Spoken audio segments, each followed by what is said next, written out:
Welcome back to Sledgehammer Horror, guys. I am Ken Sledge, and let's talk horror. Now, I usually interview, some of our favorite celebrities, some of our favorite musicians, but today I have a guy that is an ancient of chaos. He was buried for eons, but for the last 1,000 years, he was buried under a pile of dead shamans. Now, you think he'd come out better.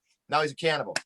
He's about town hosting a horror rock freak show called Late Fright with Unman Dane. You guys, I have the man, the myth, the legend, the monster, Unman Dane. How you doing today, sir? Rocking and rolling, my friend. Welcome back to the green side of the grass, my friend. Well, I'm hiding out in a basement right now. So COVID. It feels just like home then, right? Oh yes, I'm used to dank cavities. The That sounds like the better. That sounds like the best punk rock band of all time, the Dank Cavities. Dank Cavity. Yeah, we toured with them for a while. Me and my band. Yeah, what can you tell everybody about Late Fright with Unman Dane? What can you tell us about that?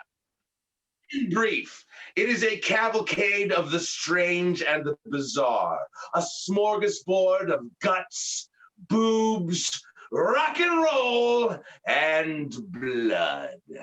Lots and lots of blood. That's if you come to our live show. But otherwise, I am a horror host, like Svengoolie.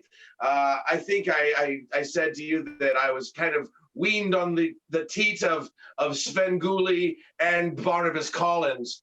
As my mother showed me Dark Shadows, my father showed me Creature Features, and I got mashed up somewhere in the middle, and here I am. And what a perfect combination. I was lucky enough to find this skull. The man underneath the skull is an archaeologist of sorts and rock and roller. Have a band, 80s hair band, cover band called Hella Fino. Now, yeah, so you listen to the radio, you go, oh, who's that band? Hella Fino. Yes, that's us. That is fucking awesome. That's so amazing. So you guys that haven't seen or checked this stuff out, click the links down here in the description. You'll be able to see everything that he does. We want to make sure that we're putting him out there. He's been buried for thousands of years, guys. We need to welcome him back the right way. So while you were down in the underworld, I do want to talk to you a little bit about the first horror movie that really sparked your interest, that got you into the blood and guts and tearing apart the asses of everybody. Where did it start for you, my friend? Well, as I said, I've had a lifelong fascination with the vampiric. Myself, I actually found that once I was a cannibal and a monster, I actually get drunk on the blood of humans, which is fantastic. And so that kind of one-ups the vampire. But Barnabas Collins, as I said, but my first horror movie that I believe that I can recall seeing as a tiny lad was Creature from the Black Lagoon. What an amazing start. Now, Creature from the Black Lagoon, all our creature features from back then, the universal monsters in general. I think Creature of the Black Lagoon is one of them that doesn't get the credit it deserves because it's overshadowed by Frankenstein, The Mummy, Dracula. But Creature from the Black Lagoon is a heartbreaking love story if you really want to get down to it. So we're talking about Creature from the Black Lagoon. Which scene from that affected Unman Dane the most? Oh, as far as the young Unman Dane that went in the water, it was the one where he reaches up and he just first grazes her. The other thing that actually kind of led to the archaeology part is the hand sticking up, the archaeological find that they of the ancient creature. Yeah. That one really that one and just the fantastic way that he moved underwater. I ended up becoming a swimmer myself. So because I wanted to be in a creature suit. Right, yeah. Who knew I'd turn into one? Right. The ultimate irony right there. Indeed. Now, yeah, I don't eat my fans. I don't eat my fans. So, Just can we really say they're fans then if you don't eat them? No, I have volunteers galore. I'll get a finger in the mail. I actually harvested this. The guy's name was Kern. It's an ear of Kern. I'm in the Midwest. Hey. Two Midwest boys. That's actually a really good one for us. And the blue-eyed peas are fantastic this year.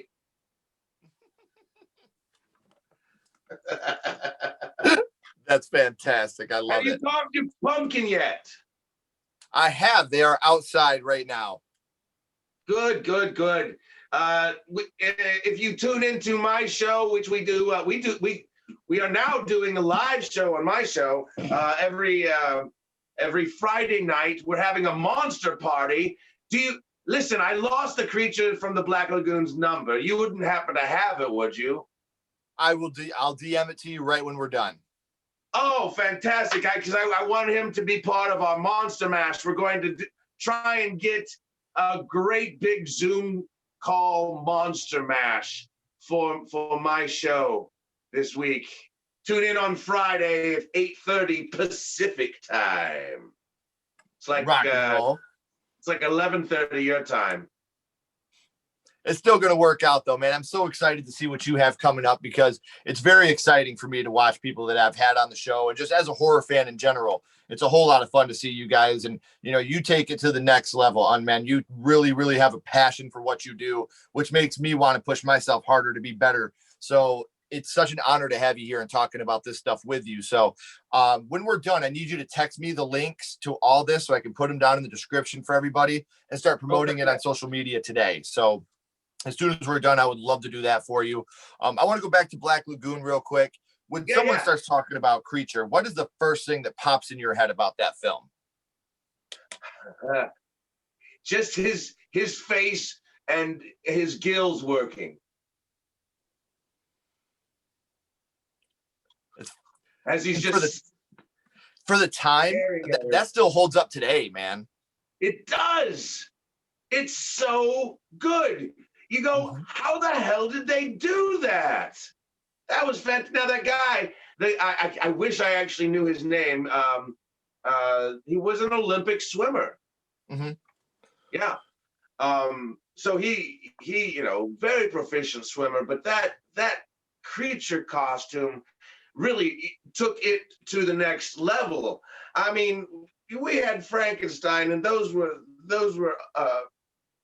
and the Mummy and all of those had their own je ne sais quoi, if you will. Mm-hmm. But when they started doing the whole thing, like and it's really what all of those have produced this. Yeah. What can you do?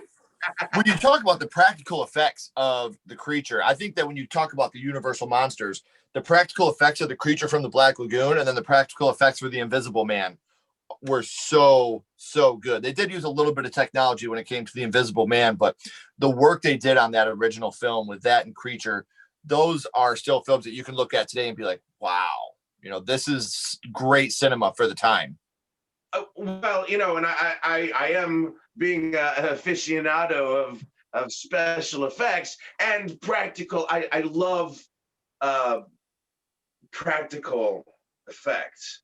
Yeah. I mean, CGI it has its moments and has its benefits, but I like the thing that you can go, poke it. You can poke it. Want to poke it? There's my orange starfish. I'm poking it. Wait a minute. All hail the pumpkin head. That's awesome. But I do agree with you. I think CGI has its place but I would rather see practical than CGI. I just think I'm with you. I want it to be real. I want to feel real when I'm watching a horror movie. So talking about Creature, I want to go a little bit off track here. I want to talk about, that was really the first one that got you into it, but you've had thousands of years. What is in this, thousands and thousands of years? What is your favorite horror movie?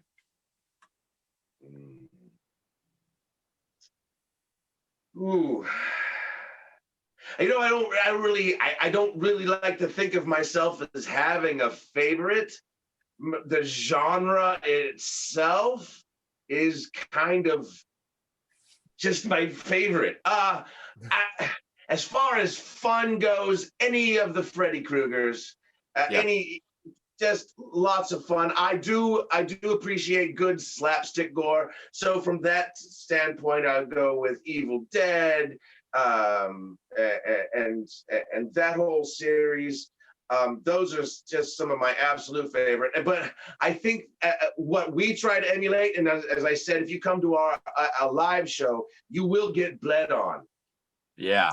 We give the audience goggles and plastic, hoodies, rain jackets, and we were a socially distant show before we were supposed to have to do that. I mean, all you have to do is put the face masks over people, and we're all in plastic, and the whole room is in plastic, just like a kill room, because it is. Yes. I can't wait to come to a live show, man. This is going to be so much fun to watch you really work your magic in person. It's something I'm super excited about. Yes, we're waiting with bated breath. And the quarantine, it's really tough to get a good meal. I mean, I keep going through Uber Eats drivers. The Uber Eats drivers, it's got to get hard. It's got to be hard hiding all those cars afterwards. Oh, I just give them away. There you go. So we always you get a car, you get a car. Unman Degenerous. That's what I'm hoping to be known as in my town of 1,000 people. Unman Dane Generous. That's what we're going for. You get a car and you get a car. I love it, man. So we always end our first horror movies with a skull count. Now we're going back to Creature from Black Lagoon, 0 being the worst, 5 being the best. You can use half and quarter skulls. What would you rate Creature from the Black Lagoon, 0 to 5 skulls? Oh, in my memories, 5 skulls. Yeah. Like I said, I think it's one of the most underrated of all of the original, when you had the Frankenstein, the Mummy, the Invisible Man, Creature from the Black Lagoon, Dracula, when you had that original group of Universal monsters, I think Creature is the one that gets overlooked the most out of our Universal monsters. But also, I just had this thought, and I'm like, oh yeah, that happens every time. Every time you say something like, well, I reference Creature Feature, with Svengoolie. Mm-hmm. Because you're from Midwest, Svengoolie, yeah. Oh yeah. Yeah. And it used to be called Creature Feature. Mm-hmm. And in my mind, and it turns out still to this day, I think of the creature from the Black Lagoon. Mm-hmm. And his face almost every time. Popping up. Because we've been talking about it so much, and now I just realized that. Yeah. That's why I like to do this. I like to go back and relive that moment. Because it's something this used to be a party favor for me before I started making it into a podcast. Was, I'd be talking to people at parties about what was your first horror movie? What did it mean to you? Because that's what I've always done. It's always been horror for me. I was lucky enough to grow up in a video store. See, I haven't had thousands of years of experience, but growing up in a video store, I was able to, gravitate to the horror section. And I remember going through and trying to pick which cover looked the scariest, because we didn't have YouTube back then. We didn't have, 5,000 channels. We had 11, 13, 24, 36. So if you were lucky enough to catch a horror movie trailer on there, you were fucking lucky. So my trailers were walking down the aisle in family video and looking at all the cases and seeing which one would scare the shit out of me the most, man. And I always grab it. House was my favorite. That was my first horror movie. But the one that House from 1986. Oh, that's a fantastic movie. Yes, sir. And Fright Night, the cover of Fright Night always got me, man. And then when you go to Simplicity, the cover from Arachnophobia always got me. How you got the little spider by the moon, but it looks like it's overtaking the whole town. Like the Simplicity. I am a huge, huge cover art fan. And you, my friend, are also a huge fan of the arts. So it's nice to be able to communicate these with you as well. So remember to please send me those links. Don't go anywhere. I got a couple more questions for you, my friend. Everybody else, keep talking horror, stay what you are, and we'll see you guys soon.